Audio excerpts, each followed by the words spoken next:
Okay, if the wars were to be finished like an unambiguous outcome, whether we agree with the war or not, we've got a set of facts that are very different than mush. And we've had mush my entire life. An ongoing, forever war that never ceases.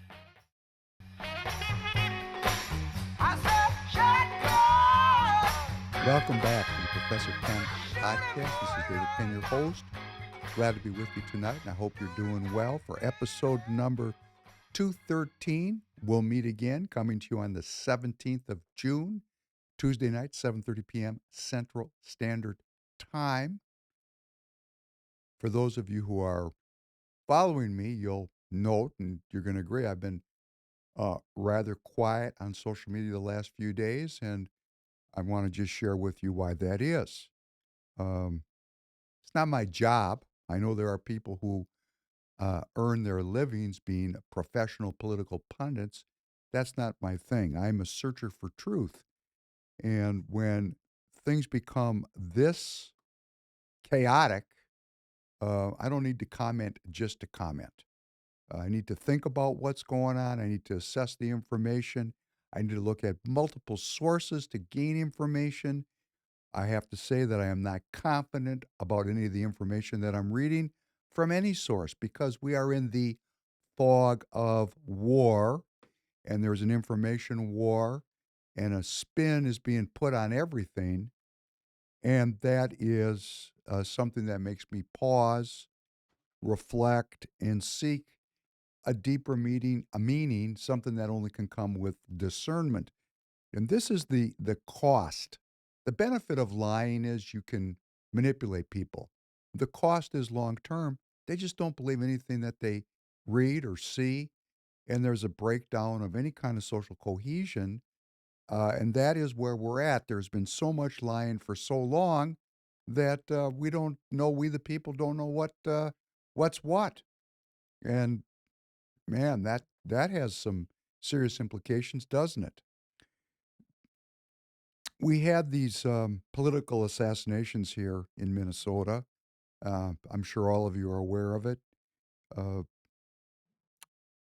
I don't know how much I'm going to comment on that tonight as I go through the podcast, because, again, apropos to my previous comments, they've arrested a guy. That was a step in the right direction. He wasn't found dead in a ditch, victim of his own uh, suicide or shot trying to evade arrest. He's actually been captured, which means there's going to be a process to understand, why he did what he did. Of course, he's got to survive to get to the other side of the trial, which we've seen frequently does not happen. And the story itself has elements in it that don't add up. Good morning, Tanner. Good morning. You been following this at all? Not really, but I am aware what you're talking about. The story is strange. It's a strange story. There's evidence that this guy was a right winger, and there's evidence that the guy was a uh, left winger. Yeah. And there's a battle in media to say who this guy was, as if political violence is just on one side of the equation or the other. Yeah. It's rather silly. Um, I guess it's a sport, it's a sport, assigning blame. But the point is, I can't tell. Um, I just can't tell. I mean, I have some presumptions, but why presume? There's going to be a trial. There's going to be dispositive evidence that's going to be submitted into the record, and we're going to read it and we're going to know. The point is uh, not what happened, because we know what happened. We know it was awful. Uh, we're going to talk about political violence tonight. But it's really, there's an old idiom, never let a crisis go to waste. It was attributed to Rahm Emanuel, who was in the Obama administration, was also the mayor of Chicago, but actually it even is attributed further back to Winston Churchill. We don't really know where it came from. Never let a crisis go to waste. And that's really the thing I'm interested in, watching the spin and how this is being used to create outcomes that benefit um, the uni party. Tanner, can you cue up and play number one, please? Hello, I'm Kendall Qualls, Republican candidate for governor of Minnesota. I join fellow Minnesotans in mourning the devastating loss of Melissa and Mark Hortman and sending prayers for a full recovery to the Hoffman family. For the past 5 years, Minnesota has been in the national news for all the wrong reasons, leading up to this most extreme violence in the personal homes of the Hortman and Hoffman families. My fellow Minnesotans, for some time now, we have lost our way in how we display our political differences. And it's time to put the meaner and fiercer rhetoric behind us for good. Now is the time to unite and lead the nation and show how we can differ politically, but work together in harmony for a better future for families and businesses of Minnesota. We are better than this, and it's time to start doing better. Join me and let's show the rest of America what good looks like. Thank you, God bless you, and God bless the United States of America and our great state of Minnesota. This is the plea for unity. Did you hear that word unity, or did I just make it up in my own mind? Did you hear the word unity? I don't know unity, but he did say unify. So yes. Unify, right? So this is not directed, of course, to the leftists of Minnesota. This is directed to the people on the right side of the football. Kendall Qualls is an operative of the Uni Party, a perpetual candidate. He's right out of Central Casting, ex-military, touts around his sacred honor. And I've had many experiences with Kendall, and I can add them up. And the answer that I get to is Kendall is not a sincere person, because what he asks of me, he will not do himself. In other words, do as I say. He's a do as I say person, not a do as I do person.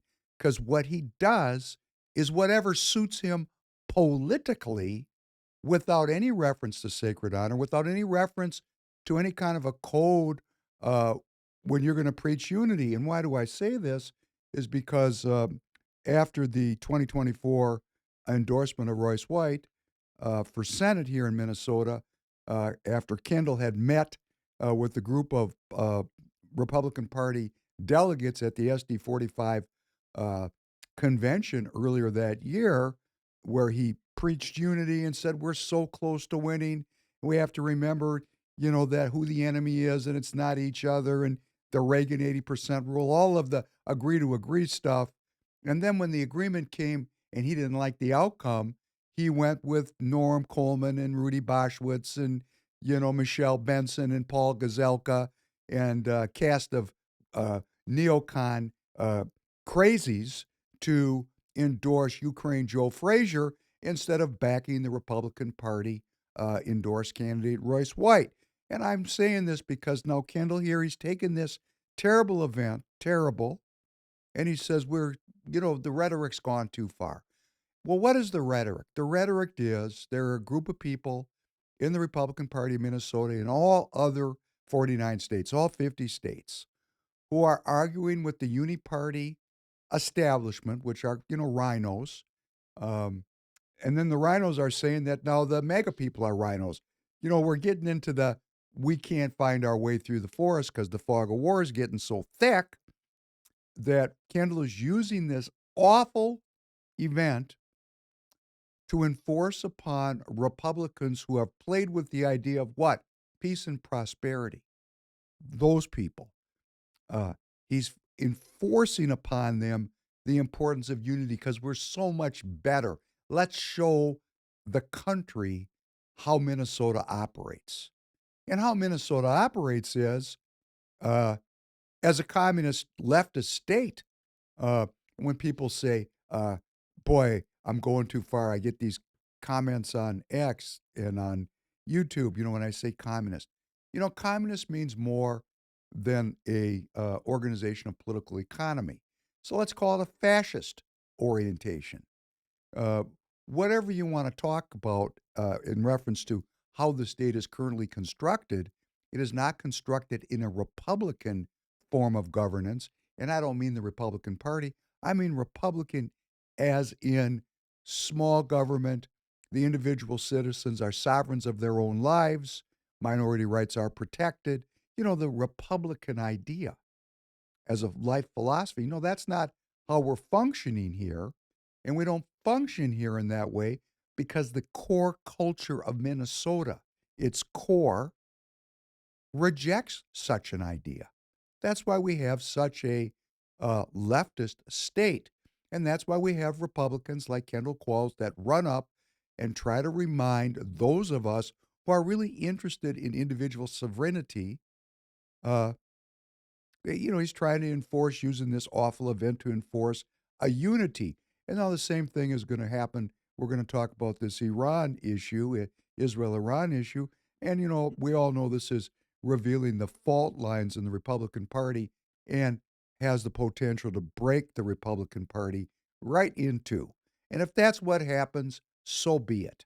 Because, what we are seeing, what the um, so-called establishment Republicans are trying to reveal, that the so-called MAGA Republicans are not really America first. That's Mark Levin's claim. Well, for those of us that are really about the America idea, the Republican concept, it's great because we get to see who really is for the concept of America and who is really for the concept of globalism. And it's just another clarifying moment. But as we sit here this morning on the verge of America's entry into this war, America has not entered the war yet, right? Yeah. Hasn't happened. So let us not prejudge the future, although by the time this posts up tonight, we could be at war. It's undetermined. That's why I've been relatively quiet with my comments on X and on Getter because, you know, it's TBD. It's to be determined how this is going to be played out. But I do object to Kendall Qualls taking the deaths of these people and immediately using them to enforce a kind of political unity or unification in the Republican Party. Of course, the left is not going to unify with Kendall, okay? That's not going to work. That gap is enormous and it's growing every day. So the comments were again directed at me. I've had Kendall talk to me like this before, and I'm all for unifying. But if we're going to unify, we're going to unify in all directions and with any candidate who gets endorsed. So, Kendall's going to talk this, and then if, for example, if Royce White won the endorsement for Senate again here in 2026, Kendall wouldn't support him because he didn't support him last time, and he's done nothing to rectify that or address that. And this is how the party is running. It's just running down the track now, trying to break the America First movement. And okay, that's politics. So what do we do? What we do is we have to get involved. So this is right off the bat, every podcast. Tanner, can you put up the Caucus Counter-Attack? We need to get to caucuses, individual Minnesotans, in whatever state you're in. We need to be involved in politics. Otherwise, we're going to see, Lindsey Graham get reelected in South Carolina. John Cornyn's going to get reelected in Texas. Susan Collins is going to get reelected in Maine, which these are not Republicans. These are purveyors of the post-World War II Democrat liberal order, which I'm going to say is a failed ideological framework. But these people hang on to it, and why do they? Because it's money, money, money, money, money. Money. It's money for them. So you can go to that roycewhite.us, and you can scroll down and find the Caucus Counterattack module. Put your information in there. I'm going to be in touch with you. We want to organize people to get into politics. I really think that at this moment in time, if we're still sitting here as American citizens watching this going on and thinking that this is going to get fixed without our help, well, okay, you're going to resign yourself to whatever gets served up. And what's going to get served up is not necessarily going to be good for my family or your family. So, precinctstrategy.com. how to get involved in the game of politics. It's right there, precinctstrategy.com. We're taking over the Republican Party. Well, actually, that's a positive, like, thank you, God, for helping us take over the Republican Party. That's the way to pray. It's not really happening yet because we don't have the requisite number of citizens to do the job. But I'm going to tell you, because I'm in the game, there's not that many of these people. It won't take many of you to get involved to overwhelm these political professionals that are in the grift of politics and who are going to support the British business model of slavery, drugs, and piracy, which is on full display. I'm seeing doctors now, doctors, MDs, educated in our finest elite institutions, finally getting the courage to be willing to give up their careers and speak out against the business model that they're, and I'm sorry, it's right there. You can go right to my ex at Prof. Penn Podcast or my getter at Professor Penn Podcast. I'm going to post this stuff up. These people are criticizing the business model that they have to work in, and that's politics. And I was listening this morning as I was driving into my favorite morning show, Morning Joe, with Mika Brzezinski and Joe Scarborough and Mike Barnacle, who's about 462 years old on the Democrat side, was saying that the most dangerous person in the Trump administration is RFK Jr. You know, we've got a real breakdown now going on. And you know, it's always darkest before the dawn or before it goes completely black. I'm not quite sure which way it's going to go. Are you going to get involved in caucus? Have you made that commitment yet? I would like to eventually. I guess I've just been busy. Well, you don't have to do it till February of 2026. Perfect, You because got I'm plenty of camping this time to summer. work up to it, and you can bring all your friends and the ones that don't want to caucus in the Republican Party.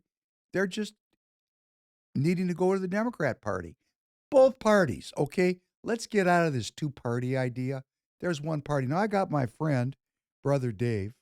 He's going to hear this. He's going to appreciate it. I didn't mention his last name. He was a mentor to me in politics. He is continuously pushing me to give up any party affiliation and go rogue and independent. And, you know, it could happen.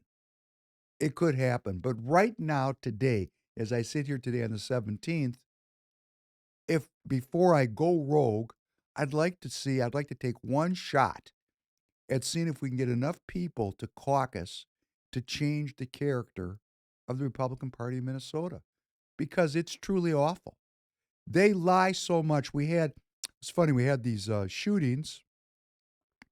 Woke up Saturday morning and I was going to pick up Royce at the studio. There was a state central committee meeting of the Minnesota Republican Party. I am no longer a delegate, I'm an alternate delegate, and I'm going to go. And I went and I said to Royce, as he was getting in the car, are you aware of these shootings? Because, you know, we didn't know what was going on. And, you know, Royce is a prominent politician and I didn't know what he was going to want to do. He said, yeah, I know about it. Let's go. We didn't say anything else about it. We just went. And we got there and there was a full room of delegates. The delegates were there. And Alex Plekish, who was leading the meeting as the chairman of the party, gavelled in and gavelled out and sent everybody home. And, you know, my initial reaction was, why did we do that? Because there was police there and there was probably 50 people in that room carrying. So it wasn't like we were in a dangerous situation. It was a pretty safe situation. There could have been 150 people in that room carrying. I don't know. I don't ask people if they're carrying, but I know there were people carrying in there. So it wasn't dangerous. And there was police presence there, but we gavelled in and gavelled out. So there's a lot of reasons why that could be. And I said on a previous podcast that I objected to that because the gavel in and gavel out, there's two meetings every year by Constitution, and that really would qualify as a meeting. So I said, you know, Alex had found a way to have a meeting without having the meeting. And then I was told that's not true. They're going to reschedule the meeting. And the reason why he gavelled in and gavelled out is because law enforcement asked him to. And boy, do I wish I could believe that. I heard this from a party insider, somebody I have relationships with. And again, there's so much lying that goes on. I I want to believe this. I want to believe I was wrong, that Plekish gavelled in and gavelled out because law enforcement asked him to, and we're going to have a rescheduled meeting soon. Man, I want to believe that. I really do. And I'm going to suspend my disbelief from people that lie to me constantly, like manipulate me constantly. I just don't know who I can trust in my own political party and in the leadership roles because they are not honest. Now, if they become honest, constantly honest, I would love to trust them. That's the cornerstone of republicanism is honesty. And that's why I'm asking you to get involved in politics, to bring your honesty. Look, I'm not saying I don't lie and I don't exaggerate. I have, I do, and every time I do, I know I do, and I'm embarrassed. And this is a human frailty. No, I'm way better now than I was 50 years ago. But this is a sin. And to say that I am without sin would be a sinful statement, wouldn't it? So republicanism is resting on the search for truth. And when I see this, when I see my inability to believe people, I just go, man, we really need you. Please, you come into the party. I have very limited ambitions. Uh, I'm humbled. I'm caring. I'm decent. And I was drummed out of my leadership role in the party for those reasons. And what was the real reason? Okay, the real reason I was drummed out. I'm anti-war. That's why I was drummed out. I live in the home district of Alex Plekish, who's an ex-Marine. I guess you're always a Marine if you were a Marine. A naval aviator. Very, very, very much respect I give him for that service. But, he went to Israel within the last couple of years. He went to the Ukraine. He's made it very clear to me that he is a supporter of the neocon enterprise. And I'm opposed to that. I mean, I'm really, truly opposed to that because I've watched it drain the wealth and the dignity of the people of my country over the course of my lifetime. It's drained it away. The self-confidence, the self-love, the surety that what we do as Americans is the search for truth, that's all gone. That was part of my childhood. It's gone. That was a feeling that I had growing up right after World War II, where the United States did uh, see a war through to its conclusion and do something that was noble and just. So I grew up in that first turning, and it's gone. It's gone. And President Trump sits here on the verge of bringing the United States into a war. There's been widely reported movements of uh, military assets into the Middle East. Aircraft carrier group, the Nimitz, went in there, is steaming towards the Middle East, and all of our aerial tankers, not all, but a big percentage of our aerial tankers, our refuelers, have now been repositioned into the Middle East region. It looks like we're getting ready to get down. And the reason why is that the uh, purpose of this uh, attack by Israel, which remember, this started many months ago, the first exchange. These two countries have been at war for a very long time. Now it's broken out into a very kinetic phase, but this has been going on for a long time. Uh, the reason we were given up front for this chapter in these hostilities is that Iran is a nuclear threshold state on the verge of being able to deliver a nuclear weapon. and that the nuclear weapons program has to come to an end. But right after the attack started, it was announced immediately that uh, the primary place where the Iranians are developing their nuclear capabilities is buried in the side of a mountain. I think it's called Fudrow, maybe Fodrow. There's a place. It's in the side of a mountain, which is buried deep in that mountain, and Israel doesn't have the kind of munitions to destroy this facility.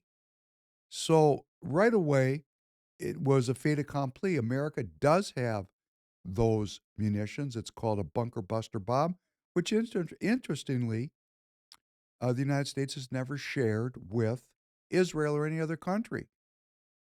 We're holding the trump card, so to speak. Mm. So the only way to get the job done is to get the United States involved. And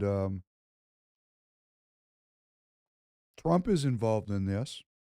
He tweeted up, I'll quote, 2 months ago, I gave Iran a 60-day ultimatum to make a deal. They should have done it. Today is day 61.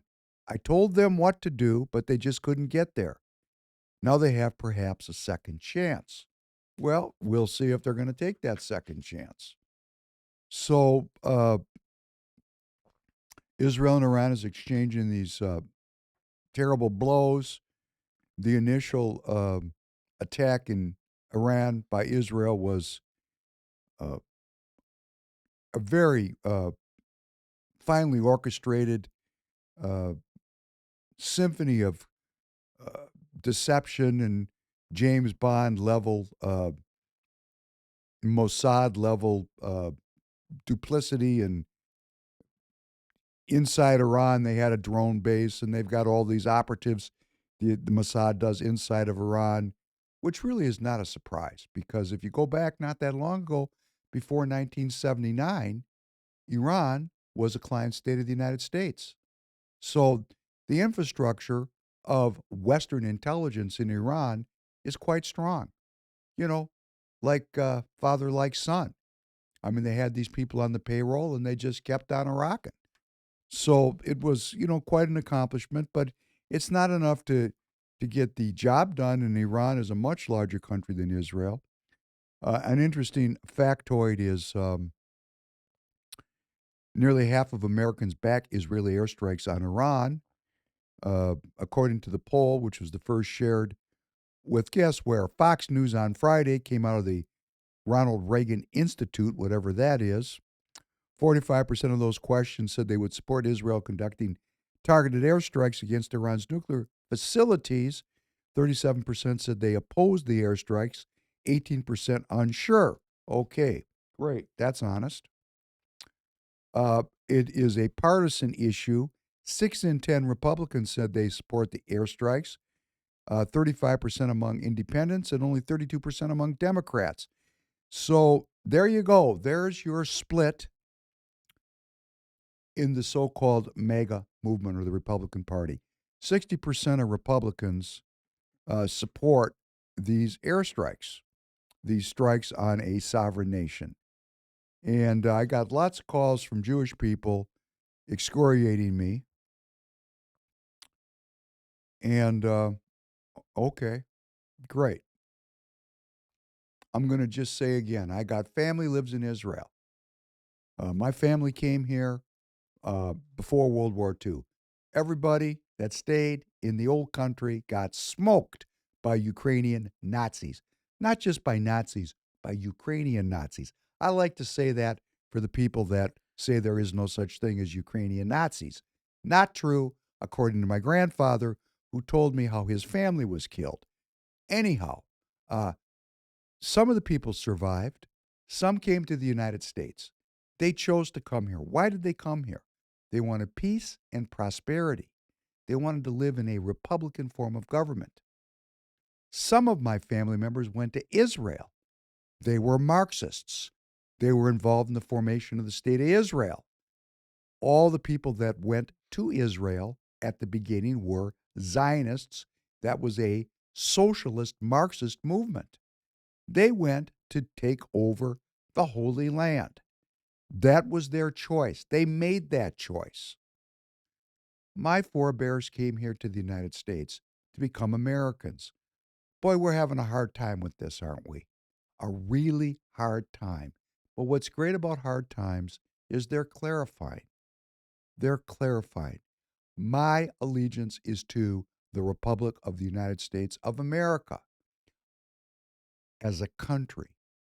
My primary allegiance is to the search for truth and my faith in God. I have those put together for me. You need to put those together for you. For those of us who have picked up our cross and are bearing it, these are no longer questions that we have to answer. We've answered them. And there's many of us that have picked up our cross and are bearing it. And the cross that I'm bearing is very simple. I want peace and prosperity for my children. That's it. I don't think we're going to find peace and prosperity through war. However, at times like this, neocon ideology and awful neocons like Lindsey Graham suddenly seem quite relevant and reasonable. Let's listen to number 2. The worst possible outcome for the world is for the Iranian nuclear program to survive after all this. How do you destroy their program? Through diplomacy? I prefer that, or through military action. If diplomacy is not successful and we left with the option of force, I would urge President Trump to go all in to make sure that when this operation is over, there's nothing left standing in Iran regarding their nuclear program. If that means providing bombs, provide bombs. If that means flying, busting bombs, whatever bombs. If it means flying with Israel, fly with Israel. The worst possible outcome for the world is to take the Iranian nuclear program on and leave it standing. That will be a disaster. Doesn't he sound reasonable? You know, war makes these people relevant. And what's worse about it, he might be right. That's the worst part. We can be so trapped in the mess that's been made that we can't get out. We're stuck. And when I rail against Kendall Qualls for talking about unity, the unity that Kendall Qualls promotes is the unity of the center, which perpetuates this awful business model, which even doctors are now starting to jump up. You can go to my X. I reposted a very long diatribe from a doctor just this morning. When the doctors start getting ready to get out of business because they can't take it, hey, that means things are coming apart at the seams. This business model that is the Yante culture here in Minnesota, the let's get along culture here in Minnesota, that's this national, let's be reasonable. I'm seeing Tom Bernard of KQRS fame talking about the center. What do you think comes out of the center, Mr. Bernard? What comes out of the center, Kendall Qualls? What's coming out of the center? Well, let's just talk about it in terms of taxation. Taxation, that comes out of the center. All this taxation, all this restriction of freedom, all this military, all this, everything that allegedly Republicanism is opposed to comes out of this unity in the center because it's not Republicanism. And then Trump shows up with the Republicanism. So let's talk about Donald Trump just for a second. You know, it doesn't look great. It doesn't. I'm watching what Tucker is saying. You're watching. I'm watching what Steve Bannon is saying. I'm watching what Royce White is posting. I mean, clearly we're on the verge of a real crisis in the Republican movement. But nothing's happened yet. Let us wait and see before we judge. Now, I understand what Tucker Carlson and Steve Bannon are doing, and they're in a position to do it. I am not. They're in a position to shape policy by letting Donald Trump know how they feel because they listen to him and he listens to them. That is paying attention to your pay grade. They have the right and they have the ability to influence the future. What I'm going to say is my ability to influence the future is here in Minnesota is getting you to get involved in politics. That's going to be the influence that I can wield in whatever state you're in, is when we get involved, and this is going to be my mission, and I'm going to keep preaching it, because what kind of a scam is it for we to take the benefits of being Americans? We draw from the well, but we don't kick in. And you're going to tell me you vote every 2 years and you pay your taxes. That's the scam. If you pay your taxes, you don't break the law, and you vote every 2 years, you've participated. No, you've been mind screwed if you think that's the end. You've done your part. What that is selfish. That's taking the benefits without paying the cost. Paying the cost is being involved, doing something for your daughter. You love your daughter. Yeah, I love my kids. Did you have a nice Father's Day? I did. Yeah. Is your daughter old enough to do something for you for Father's Day? Yeah, she got me a portable shower for camping. She did? Yeah, she got me a whole little, I mean, obviously her mom like helped her put it together, but she made me a nice little card, and then at school she made me another card. And I had a whole wrapped present and everything. Congratulations, young man. Yeah. That's great. Did you feel good about it? Yeah, no, I was really happy. At first I was confused because I opened it and it said pet shower on like the main shipping label. That's hilarious. So I was like, what is this for my cats? But no, it's a camping shower. So I was very happy. I got to bleep that out. She was very excited to give that to me. She was all smiles watching me open that. So I had a great Father's Day. How about you? A gift from one of my 6 kids. Isn't that badass? Nice. And you know what I like about this? Hmm. You see me using those disposable coffee cups, right? Yeah. The inside is coated with chemicals that are not good for your health. That's just facts, okay? Yeah. Microplastics. This solves my microplastics problem. I'm very happy about this gift. And my stepson, Bryden, has outdone himself. 2 years in a row, he gave me another handmade card, which was sensational, which I'll comment on maybe Thursday. I'll bring it in. The kid is just a joy. Fantastic. So I also had a good Father's Day. That's awesome. It was great. And I sat there and enjoyed my Father's Day thinking to myself, wow, I wonder how many other fathers are thinking this could be their last Father's Day. Because we're playing with fire now, right? We're playing with fire. So up till today, President Trump has rejected Prime Minister Benjamin Netanyahu's request to join in the war.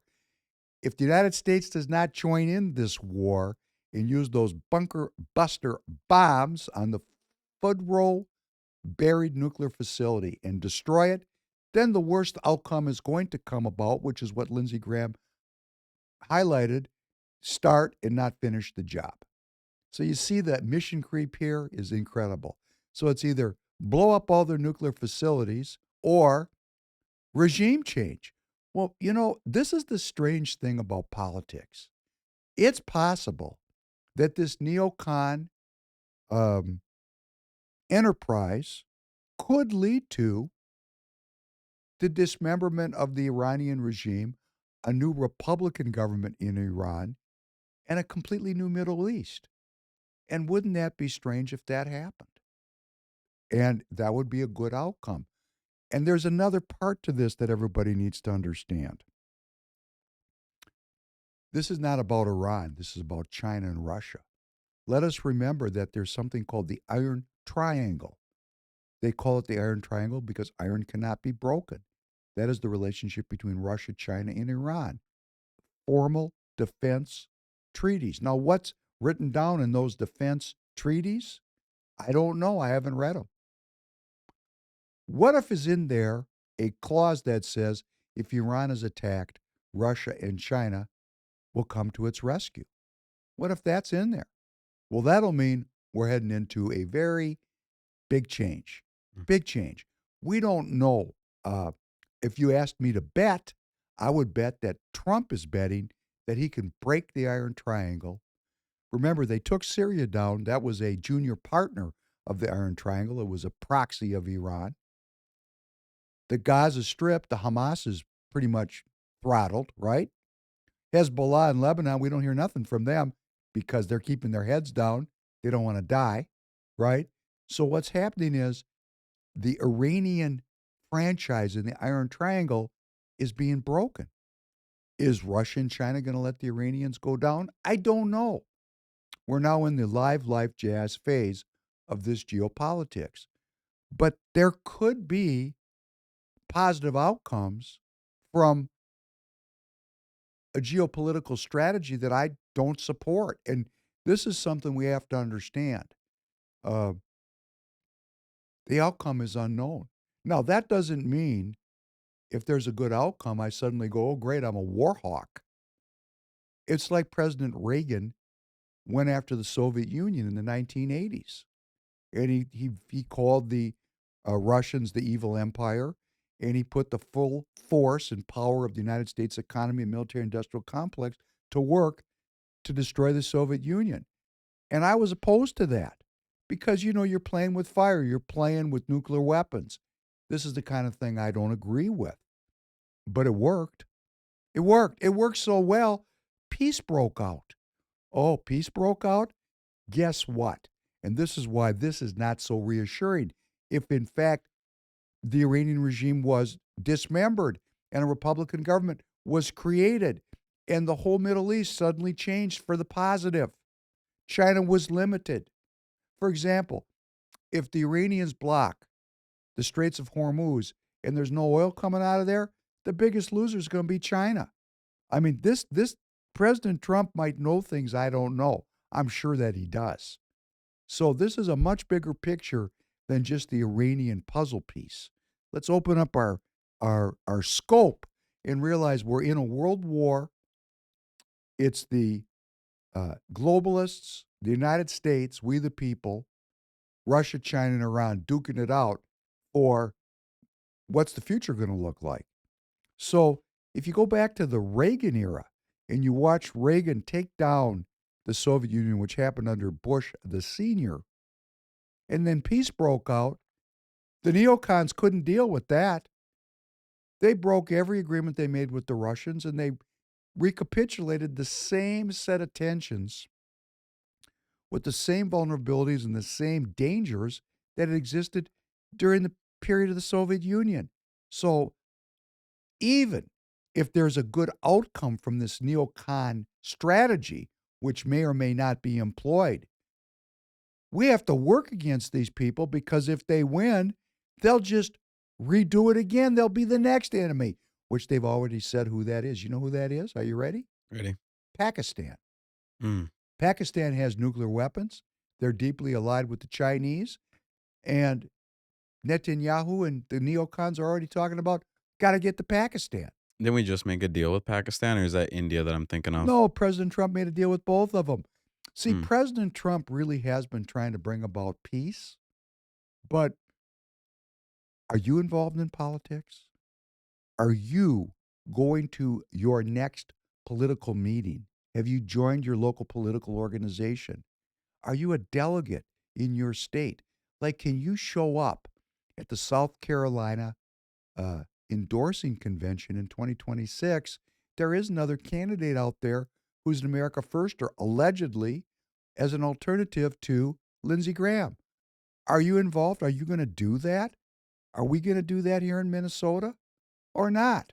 Because if we don't, the same sellouts on the payroll are going to continue to get elected. And even if there's some good outcome in the Middle East, they'll just find the next target to continue these trillions and trillions of dollars that get spent on killing people. That's what we do here in the United States. What are we good at? Killing people. Producing wars. Man, that's the evidence, isn't it? Yeah, that's why I tell my friends. I always say, like, oh, you look around at other countries and they have their main markets, and then you sit and wonder what America's is. It's war.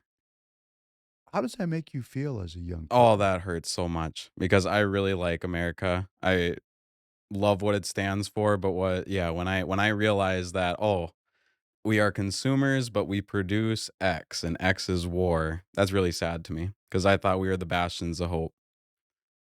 It's a good story, isn't it? Right? Yeah. Right. You see why there's a lot of people that don't realize this is going on because I was always under the impression that America was for the better, and that's what it's always talked about. But then guess I'm waking up, huh? You got to get involved in politics. Yeah. You don't have to be the next senator from the state of Minnesota. You just need to vote Yeah. as a delegate on who that next senator needs to be. And if they're going to run, and these Jewish people that are calling me are telling me that they don't like Royce White anymore because Royce White is anti-war. They're getting behind ex-SEAL Adam Schwartzy. For what? To reproduce this degradation of America, this dumbing down of American citizens, this bleed out of our wealth, and this erosion of our well-being that's been going on my entire lifetime. And we're going to elect more and more people that are just going to contribute to that. And then they stand there and tell you they're not. And then they get there and that's what they do. If we don't start electing regular people, and I'm going to tell you, this is something we got to do. We got to get the money completely out of politics. Completely. There's got to be like a cap. Like every campaign, it's $100,000. That's it. No more lobbying. I know the Supreme Court said that was free speech, but when you got $6.92 million per seat per year of lobbying money going in, of course these people sell out. The Supreme Court said that lobby money is considered free speech. Yeah. How in the world did they ever come up with that conclusion? We should money talks. Why don't we go over it in a future upcoming? Yeah. The case is called Citizens United, and it really bears some investigation. And I certainly understand why they would say it. But if the people that are participating in the process use their money to bring about, how does the American citizens compete with $6.92 million per seat per year? We can't. So the candidates show up. They want to get the endorsement. They ask us for their money. They want us to door knock and red dial for them. And then after they're done using us, they go off to Washington, and we don't even know what they're doing because they're no longer representing us. They're representing the people that put $6.92 million into the political process per seat per year. It's got to change. And I don't know. That's something I'm going to be thinking a lot about. And I'm going to ask you to think about it. But this Fordo nuclear facility remains intact. And President Trump, as of this moment, 48 minutes into tonight's broadcast, which is being recorded this morning, Tuesday morning, Trump has so far still rejected Netanyahu's request to join the war. We'll see. When he does it, then we're going to talk about it. Let's listen to number 3. In my judgment, it's not a secret that Israel alone cannot delay the nuclear program of Iran by a significant time period, probably several weeks, probably a month. But even the U.S. cannot delay them by more than a few months. It doesn't mean that immediately they will have it. Probably they still have to complete certain weaponization or probably create a crude nuclear device to explode it in somewhere in the desert to show the whole world where they are. But it's clear to me, in spite of all the impressive achievements until now, we cannot say that we delayed them significantly. As you mentioned, Fordo is it's probably beyond our capacity to really penetrate. And the reality is that Rafael Grossi, the head of IAEA, said just a few days ago that the most sensitive elements of the Iranian nuclear military program are buried hundreds of yards underneath the surface in some remote deserted mines and so on. And because they already have about 400 kilograms of enriched uranium to 60%, which still had to be pushed to 20 to weapon grade, which is over 90. But that's an easy process.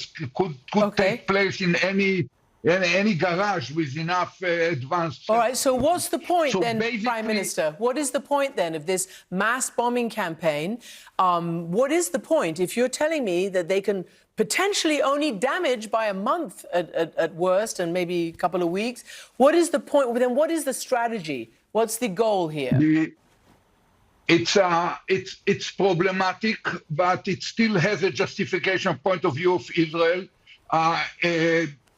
Instead of sitting idle, Israel feels, our government feels that they have to do something. Probably together with the Americans, we can do more.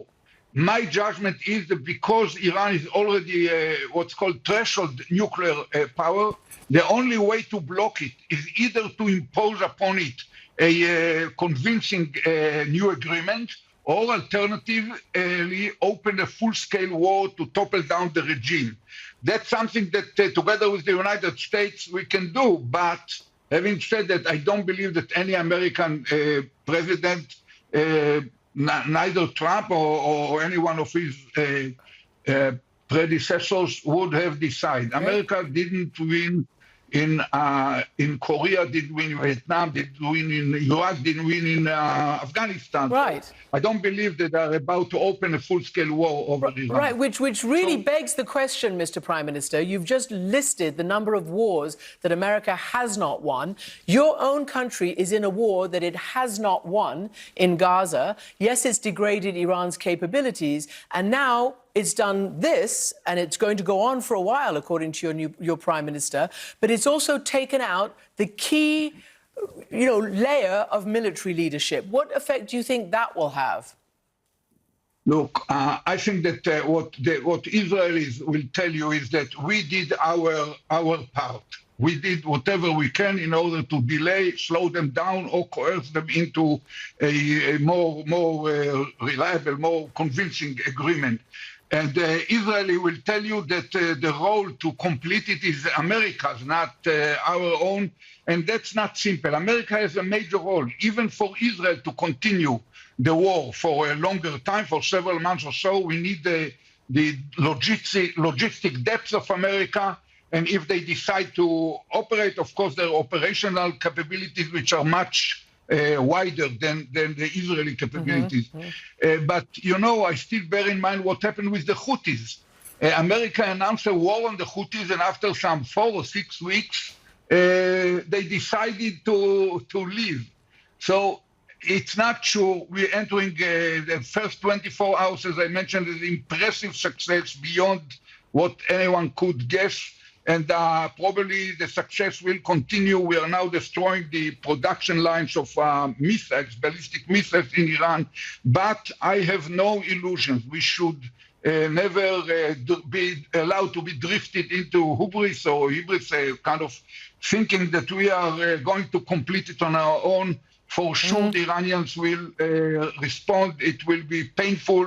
There will be ups and downs. And the end of the story is yet uncertain. Well, yeah. I think that the opportunity of our achievement should be used in order to put an end to the war in Gaza, to release all the hostages, to decide that we end the war in Gaza, and to turn into the other possibilities of a new Middle East order, probably normalization with Saudi Arabia. It's not easy to do it as we exchange blows with Iran, but even the Iranian kind of the live war, the intensive war, I hope will end in several weeks. That is former Prime Minister of Israel, Ehud Barak. Ehud Barak was a Grundun. He started out as a grunt in the army there. He's an old man now, and I'm going to assure you he has killed a lot of people with his own hands. I followed his career my entire life. He was an Israeli war hero. He was a political leader after he finished his military career. He was actually involved with President Clinton trying to bring about an end to the Palestinian Israeli crisis during the end of the Clinton administration. He is considered a peacenik, believe it or not, listening to him talk. But his point is very interesting, and it brings up a very uh, a, a very important question one might want to ask themselves. He lists off all the wars America fought, but there was no victory. Starting with Korea, Vietnam, Iraq, Afghanistan. America, with the capacity to win, did not win. Are we considered not winners of Vietnam? Of course. I guess I don't understand. We happened there? There was a peace talks in Paris, the Paris peace talks Yeah. between Secretary of State Henry Kissinger, the lead negotiator for the Nixon administration, and Lee Duc-Tho, who was negotiating for the North Vietnamese. A peace with honor agreement was signed between the United States and North Vietnam. The United States withdrew its military forces, and not very long thereafter, the North Vietnamese conquered South Vietnam and took it over. Oh, so our war efforts. We had peace with honor, but at the end of the day, the people we were fighting won the war. Okay. We didn't have the ability or the stomach to finish that war. And that brings up a question. A question. Like, when you get sick, when you get better, like you're 100% cured, you don't go back to the doctor anymore. But if you're not 100% cured and you develop a chronic condition, you're on the comeback to the doctor for the rest of your life, right? Mm-hmm. You didn't really have peace. You just didn't die. In a war, wars that we could have won, we never won them. Well, maybe that was the idea. Let's leave a festering mess, thereby justifying an ongoing multi-trillion-dollar annual expenditure on war, because there's never peace. If we never finish a war, see what's great about a war, if it's prosecuted to its conclusion, there's a winner and a loser. Okay, then we're going to have some peace. But if there's no winner and no loser, if there's just chaos, like the United States withdrawal from Afghanistan, and Afghanistan just allegedly released information that if the United States attacks Iran, Afghanistan is going to attack the United States. Allegedly, Pakistan said the same thing. There's a call for a Muslim army to fight the United States in Israel. Okay, if the wars were to be finished, like an unambiguous outcome, whether we agree with the war or not, we've got a set of facts that are very different than mush. And we've had mush my entire life. An ongoing, forever war that never ceases. And I want to remind everybody, who came in the country with those millions and millions of illegal aliens that are now everywhere? Think any Revolutionary Guard came in from Iran and are sleeper cells waiting to get activated and blow the hell out of the American people if this goes to the next stage? Think that's possible? Yeah. It is possible, isn't it? Anything's possible, especially when your border's wide open. Right. Okay. Let's listen to number 4. Very interesting one. You have intel that the assassination attempts on President Trump were directly from Iran?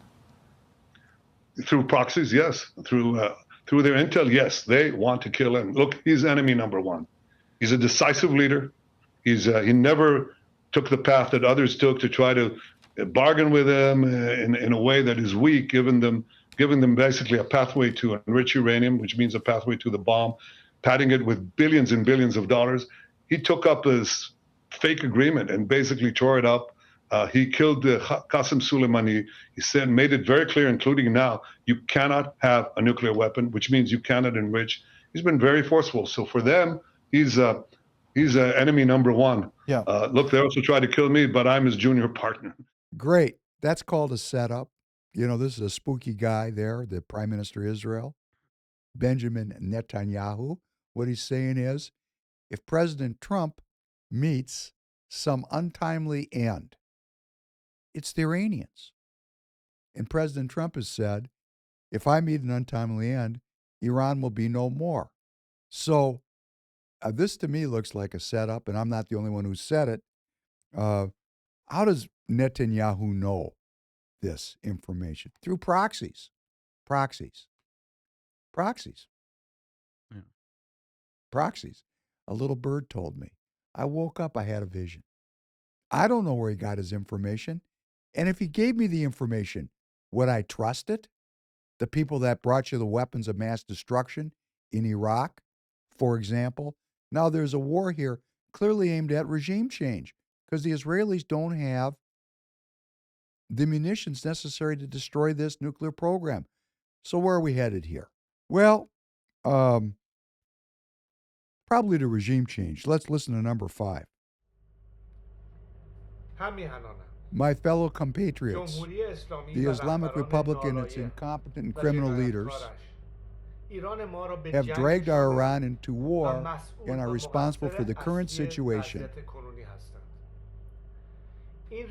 After decades of corruption, incompetence, and oppression, the regime is now at its most fragile and weakest state. Yet, its ultimate collapse can only be achieved through the powerful hands of the great Iranian nation. Iran belongs to you, and reclaiming it is in your hands. Every act of defiance by you, including not showing up to work, working less, or arriving late, can deliver an effective blow to the weakened body of this regime. Together, side by side, we will prevail. To the military, police, and security forces, I say, detach yourself from this regime and join the people. On your behalf, I say to the international community, instead of appeasing the Islamic regime, support the Iranian people. May Iran endure forever. Long live the Iranian nation. That is the Shah of Iran. That is the son of the Shah, Reza Pahlavi, who was deposed in the Islamic Revolution in 1979. That Shah was installed by the West when a duly elected leader was deposed through a black op, Operation Ajax, very well documented, Mossadegh. And the Shah came in and he ruled Iran with an iron fist, and a secret police called Savak was as savage as its name would imply. And then the Iranian people had enough of it, and they brought in the Ayatollahs as a replacement for Western hegemony, Western imperialism, Western colonialism, Western brutality, Western extractive capitalism. They brought in the mullahs, who then also, one would seem to believe, or one is led to believe, or one is asked to think, that are also ruling over the Iranian people in the most disheartening of ways. And here's the Shah's son, born the same year I was, trying to make a comeback. He wants to go back as the king of Iran. The king. It's good to be king, isn't it? Mm. So they're getting him ready for the regime change. All right. Let us remember, this is a world war we're in. This is not about Iran. This is about the Iron Triangle. I'm not going to promote or stand up or speak for President Trump. I'm going to wait and see what he does. He's a consummate negotiator. He's definitely put all the chips up on the bar. Maybe the Iranians will ante out with not another shot fired. Wouldn't that be great? Wouldn't that be great? It's not impossible. If I was going to arbitrage it, I would say it's not likely. If you back a chipmunk into the corner of a room and you try to grab it, as Tanner will attest, because he likes to go out into the woods, the smallest of animals are dangerous when their life is on the line. This is 88 million people, and possibly with nuclear weapons. It's not a pretty situation. Meanwhile, as our eyes are focused on Iran, by the way, did you notice how the Shah was encouraging the Iranian people to self-govern. That Yeah. was the whole point of his piece. The future of Iran is in the hands of the Iranian people. If they would only step up. But see, they're suffering there. They're being bombed. I'm sure the grocery stores are not well stocked. You know, when you got to leave your house, there are scenes on the internet of Tehran being evacuated because President Trump said, hey, if I were you, I'd get out of Tehran, you know, and people are getting out. They're boogity-woogieing down the highway. I mean, when your life gets disrupted like that, all of a sudden, it's time to get politically active, right? They waited till the last minute. They've had decades to deal with this issue. But of course, there is allegedly a tyrannical regime there. And when I say allegedly, I'm not there. But indications, the evidence indicate that the mullahs rule Iran with a very hard and fast iron fist. And it doesn't seem to be free there. And it does seem to be very draconian in the way the people are treated by the regime. When will the people rise up? And what is it going to take for us to get involved here?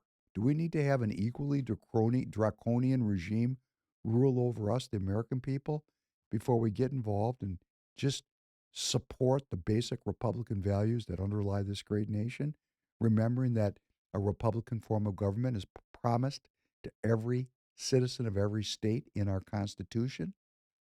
When are we going to get in? Are we going to wait? What was that old one from Benjamin Franklin? An ounce of prevention is worth a pound of cure. Well, we're getting to the point where those metrics aren't going to apply, aren't we? Let's listen to number 6, President Putin of Russia, talking about the dilemma that President Trump finds himself in. I've already spoken to 3 U.S. presidents.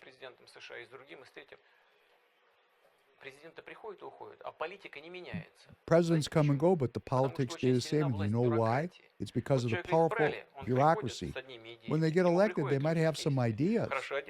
And then the people arrive dressed in dark suits like mine, except they wear black or red, blue ties, except not like my red tie. And they start explaining to the president how things are done.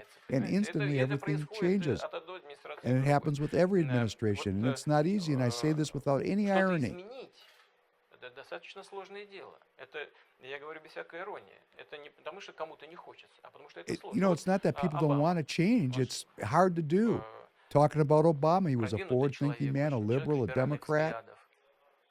He wanted to shut down Guantanamo before his election. What happened? Did he do it? No, he did not. May I ask why not? Why did he want to? Sure, he wanted to. But it didn't work out. He wanted to do it, but he did not succeed, and it turned out to be very complicated. The issue, however, even though it's important that people have been living for decades without a trail or an investigation, imagine if France or Russia acted this way. That would have been a disaster. But the United States continues to act this way to this very day. And this is a question of democracy, by the way. The point is, it's not as simple to fix things as it may seem. But Putin says he's cautiously optimistic, and he thinks he will be able to reach agreement with the United States on key issues. That's Putin talking about our deep state, which Trump is trying to deal with as we enjoy tonight's broadcast together. As our eyes are focused on Iran, Russia continues to advance in the Ukraine. China and Russia both condemned Israel attacks on Iran, not a surprise. So all this very significant information was coming to us from the Middle East. We had these terrible killings. I do want to highlight a statement from Phil Parrish, who's candidate for governor of Minnesota, which he posted on June 15th. The tragic assassination of Representatives Melissa Hortman and her husband Mark, and the wounding of Senator John Hoffman and his wife Yvette has shaken Minnesota to its core. My heart goes out to their families, and I join all Minnesotans in praying for the Hoffmans' recovery. But as we grieve, we must demand answers about the forces behind this heinous act and why certain groups are scrambling to cover their tracks. Minnesota Africans United, MAU, issued a peculiar press release yesterday, hastily distancing itself from Vance Bolter, the identified suspect in these targeted shootings. Mao claims Bolter merely attended a single virtual webinar in 2022, yet the speed and specificity of their statements raise serious questions. Why rush to disavow a man they claim has no significant role? All right, reports on this is Phil Parrish continuing reports circulated on X suggest Bolter was once prominently featured on Mao's website, possibly as a CEO or affiliate, and his profile conveniently removed after the shootings. And Parrish goes on, seeking the truth. Seeking the truth. Well, here's the truth we got to get our minds around. Political violence and political assassinations are as American as Mom, Chevrolet, and apple pie. We had the four martyrs, which we've talked about extensively here on the podcast, John Kennedy, Malcolm X, Martin Luther King, and Robert Kennedy Sr. Let's remember Abraham Lincoln was assassinated April 14th, 1865. He was assassinated by a Democrat, a Confederate sympathizer, John Wilkes Booth, who targeted him for his role in abolishing slavery and defeating the Confederacy. James M. Hines, October 22nd, 1868, U.S. Congressman from Arkansas, assassinated by an alleged member of the Ku Klux Klan, that would be the military wing of the Democrat Party of that time, targeted for his Republican advocacy of civil rights and Reconstruction policies. William McKinley, 25th President of the United States, shot September 6, 1901. He was shot by an anarchist who opposed McKinley's capitalist policies. I'm not going to use the word capitalist anymore because capitalism and communism are the same thing. I'm going to use the word economic freedom. Frank Stuenberg, former governor of Idaho, killed for his aggressive anti-unionist policies, particularly his role in crushing miners' strikes, and he was targeted by union-affiliated radicals. That would be leftists. Huey Long, the great Huey Long, the Kingfish, U.S. Senator from Louisiana and the former governor of the state, likely targeted for his populist policies, which alienated political opponents. Medgar Evers, civil rights activist, associated by Byron de la Beckwith, a white supremacist who killed Medgar Evers for working to advance African American voting rights and desegregation in Mississippi. That would be a Democrat, killed Medgar Evers. John Kennedy, 35th President of the United States. Can't talk about that enough, how that wiped out a whole generation's hope. Fred Hampton, Black Panther Party leader. Chicago police were the assassins. Targeted for his socialist activism and Black Power organizing, seen as a threat by authorities under FBI's COINTELPRO program. John P. Clayton, congressional candidate from Arkansas, killed to suppress Republican influence by Democrats. William Goebel, governor of Kentucky, he was killed by Republican opponents to prevent his Democratic reforms. See, this goes back and forth. We could go on and on with this. Political killings are commonplace. But I did come up with one thing going through this, which I thought was noteworthy. There was a federal judge killed in Texas on May 29, 1979. His name was John H. Wood Jr., and his assassin was named Charles Harrelson. Could you please play number 7? Point game. Point game. Now that point game, that means one more point, man. We win this. I understand. $500 point game, all right? I understand. What you gonna do, man? You gonna teach class or play basketball? Yo, I've been teaching class on you all day. Taking you right to the clinic, baby. Come on. Matter of fact, class is in session again. Ding, ding. Check. Check this. You're too stupid to even catch the ball. Yeah. Come on.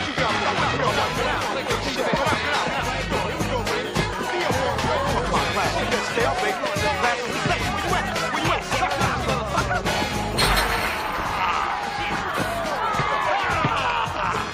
Give me my money. Shit. Hard goddamn work. Now my shirt, baby. Man, it's Yeah, you played a good game. You guys played a really You good dead, game. motherfucker. You gotta play. Hey, man, take it easy. Hard goddamn work. Yeah, you dead. Hey, wait a minute. Hey, wait a minute. You set me up, punk ass motherfucker. cut me. Yo, hey, You set me up. look. Raymond. Now, I seen you hustle, man. Hey, I ain't never used no goofy white motherfucker like that. Hey, who you calling goofy white motherfucker? Hey, you goofy white motherfucker. Let's go. Hey, wait a minute, hold on. Wait a minute, this is ridiculous, man. Look, Raymond, we are brothers, man. I swear to God, man, I have never seen this white boy before in my life. Sidney, you out of your mind negotiating with the guy with the blade? You got a wife and kid, man. How do you know my name? And how come he's talking about your family? What? Wait a minute. You talking about my wife and kid, and you don't know me? Wait a minute, Raymond, cut this motherfucker. Yo, what? Cut that motherfucker right there. Nah, fuck this. Both you motherfuckers are crazy.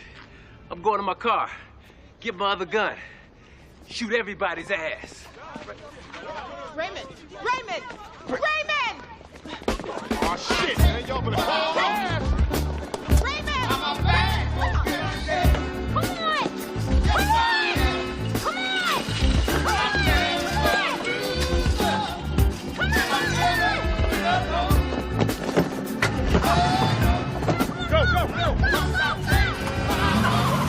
That's Woody Harrelson in one of my favorite movies, White Men Can't Jump. If you've never seen it, it's worth a watch. And I'd heard, over the course of my lifetime that Woody's father was a stone killer. And it turns out Charles Harrelson was a professional assassin. Tanner, can you put a picture up of Charles Harrelson that's on the script? Just blow that up when you get a chance. Mm-hmm. I mean, look at this guy's face. This is a serious dude right here. This is the kind of face that I used to see people like this all the time when I was young. This kind of look. You don't see this kind of look. Maybe I was hanging around with the wrong people. I don't know. I used to see these kind of people all the time. But I grew up in a kind of a rough way. I just don't see people like this anymore. This dude was Woody's father. And he was a stone killer. And that is just a little fact I want to put out there just for fun. Economy news. The tariffs may be coming back. With all this drama in the Middle East, I think President Trump's going to play it cool because things are disrupted. But we're going to see. The reciprocal tariffs are supposed to return on July 9th, and there's been no word one way or the other on that. I do want to take a second and say that the United States, one of the 5 sectors coming back to the United States is shipbuilding. We've let that go, and that is coming back. That's a big deal. Because actually, if you think about freedom of navigation, how the world works, there's more water than there is land. And to give you an idea of how dire things have become, China's Navy currently operates 370 Battle Force ships, a number projected to grow to 435 by 2030. Meanwhile, the U.S. Navy is struggling to maintain around 290 ships, with ambitions still largely unfunded of reaching 316 by 2053. Equally alarming, China's shipyards possess more than 230 times the shipbuilding capacity of the United States. 230 times. The Chinese have built more commercial vessels by tonnage in 2024 than the entire U.S. shipbuilding industry has built since the end of World War II. Let me read this again. This is how dire things have become. And when things become dire like this, when this happens, it's for a reason. China's shipyards possess more than 230 times the shipbuilding capacity of the United States. And according to a recent report by the Center for Strategic and International Studies, China built more commercial vessels by tonnage in 2024 last year than the entire U.S. shipbuilding industry has built since the end of World War II. Sounds like we've got a lot of work to do in that area. The green dominoes continue to fall. Sunovo filed for bankruptcy after SunPower's collapse. These are green energy companies that were propped up by the Biden administration. President Trump is not propping said companies up, and they're just going bankrupt. So something happened online I want to share with you. People ask me, why do you criticize Republican politicians? Well, the Democrats aren't going to listen to me, and I will talk to them, and when I try to talk to them, they're rude, and then they don't follow through because they really don't want to talk. So there's all these protestations by the same people that call me names. They're saying, oh, we need to have, unity and eloquent discourse. Well, the chance is there, but when they don't take it, they don't really want to talk. This is another performative moment on the way to intensifying violence. And why I work and try to talk to my Republican elected officials is because I'm a member of the party and I'm seeking a higher level. Higher is the wrong word. How should we say it?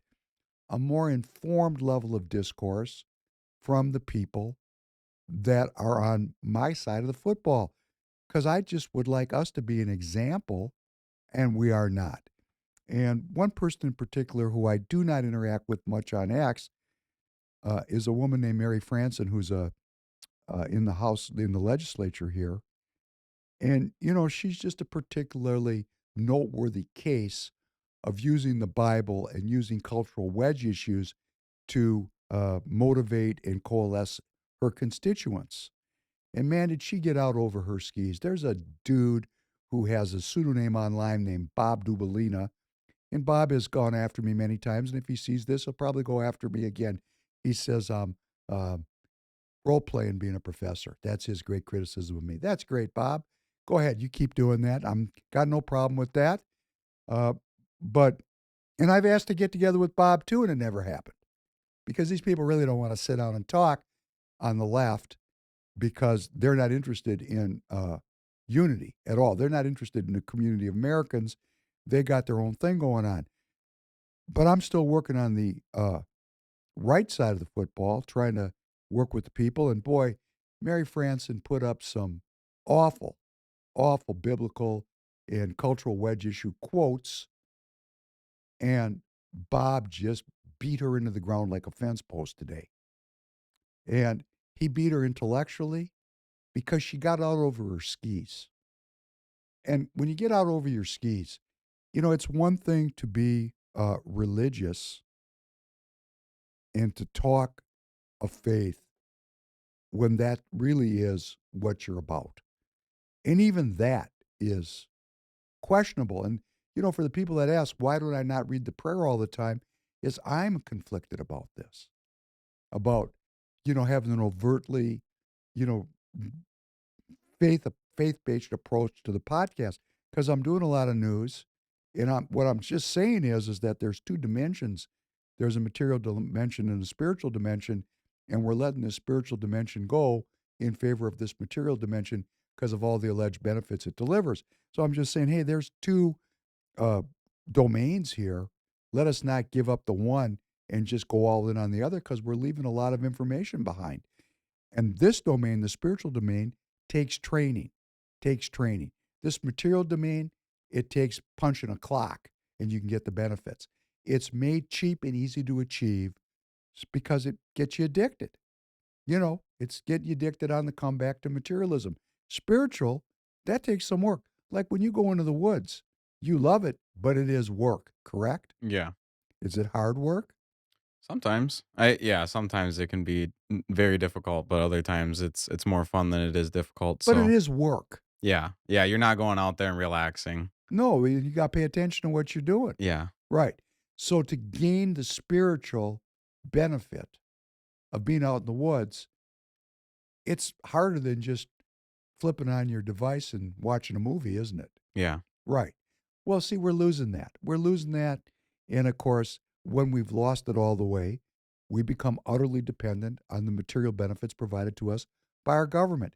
And that's the plan, in my opinion. But this Mary Franson went out there and does go out there constantly demonizing others. And that just opens the Republican Party up to the worst kind of criticism, the kind of criticism that is appropriate, and the kind of criticism for which there really is no oratorical response, which, of course, Mary couldn't respond because she was beat. And Mary, to avoid this in the future, reel it in. Let's work on the issues. And if you're truly going to tell the truth, be a truth teller and help people and encourage them to seek for truth, then what I'd like to see you do is every time you post up, ask all your constituents to join their local BPOU, to get involved in the party, just the regular grundoons who are not involved. Become a cheerleader for self-governance. And when you replace, manipulating people and whipping them into a frenzy for your own personal political purposes, and instead encourage them to be a cheerleader for self-governance, then you will not be subject to the kind of ass whipping that Bob Dubalina gave you. And for Bob to give you an ass whipping, because Bob is not really capable of very much, you really got to get out over your skis. And you did. You did. You did. And this goes for all of the Republican Party participants. We got to think through when we say things that we live up to them. If you truly want to live up to it, if you're truly intending to live up to it, say away. But I'm watching the party coalesce around a very Christian presentation at a level I've never seen before. And this is being done to create an outflanking of the so-called MAGA movement. And what is the MAGA movement? And Bob, if you're listening to this, I'm going to tell you what I think it is. It's just individual citizens that want to lessen the impact of government in the lives of Americans. Limited ambitions, not being involved in foreign adventures. That was always a leftist thing. I know it's changed now.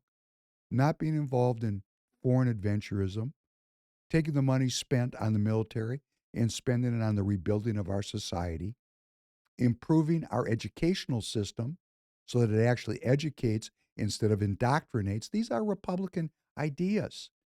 I don't know why these would not be accepted by the left. Does the left want to turn out generation after generation of an indoctrinated population? I don't think so. I think leftists and rightists, all Americans would agree that educating our citizens to be thoughtful, to be free, to be discerning would be a good investment of our societal resources. How about well-being? Don't both sides agree that we want to live as long as we can and as healthfully as we can, extending our longevity and compressing our morbidity until just before death, not having decades of morbidity which degrade the quality of life and make us dependent on a system?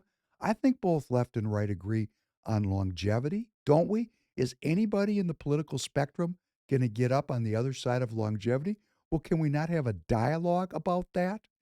Couldn't longevity become a core part of our educational concern and process? And why isn't it? Why isn't it? I mean, these are questions we can ask each other. There are places we can agree. Wouldn't left and right agree that the trillions of dollars spent on military adventurism might be better spent at home? Wouldn't both sides agree that while there's health care, less use of it because we're a more well-being society would be helpful? I would like to work with Republicans, Democrats, forget about those labels, Americans, that want to see longer lives and more prosperous lives. Let's get the thing down to the constituent elements and agree on a framework of what we're trying to accomplish. Because we got a lot of people on the right that are interested in fighting foreign wars, and we got a lot of people on the left that want to undo the Constitution. These people are both doing something that has nothing to do with the United States of America. And when we understand that, when we understand these two groups are mirrors of each other, that, if we would create as Republicans a constituency of people that are focused on well-being, human well-being, and then follow that in every policy and in every debate, man, we're going to have a much larger group of people that are going to listen to what we're saying. And if we tell the truth, we'll have a much larger group of people listening to what we're saying. And I'm watching everything everybody posts. And I'm watching you use this event. It's not just Kendall Qualls. There's a bunch of you that are using the event. Don't use the deaths of people, the deaths of fellow citizens who had given their life over to service. Don't use them to accomplish your political goals. That's just my opinion. And that's why I didn't talk about it very much tonight. Of course, I could have talked for an hour and a half about it. It's a tragedy. For those of us that are actually involved in politics, it's a concern. But I just want to participate in a process that brings our country together. And I'm very careful now about what I say. And I'm thoughtful now, much more thoughtful about how I'm going to present what I'm going to say. Because I want to dialogue with you, and I want to return a spirit of camaraderie. And at the darkest moment, if nobody's going to speak for that, hey, I'm not talking about doing it for unity at the center. The unity at the center is bringing us all this depravity. I'm talking about it even to the people on the extremes. And if you win from the extremes, please go into your roles committed to not selling out to the money that is still being dangled out there in front of you as an inducement for the quid pro quo. We've got to find a way. We've got to find a way to liberate ourselves from this business model. That's the critical piece. Getting out of this. So yes, I'm advocating for something that would seem extreme. But is it extreme to want peace and prosperity? And is it wrong to call out people who are supporting a center which has generated all this chaos? Yes, in the midst of this dark moment, we can hope for and work for a first turning where the ideals, the principles, the soaring rhetoric that gave birth to this nation is restored to prominence in the public square. Tanner, we got to work on that Citizens United thing. Yep, I have it in my notes. That's that money in politics deal. Okay. Okay. Thanks, everybody. Thank you for joining. God willing, I look forward to seeing you on Thursday night. Have a good night, everybody.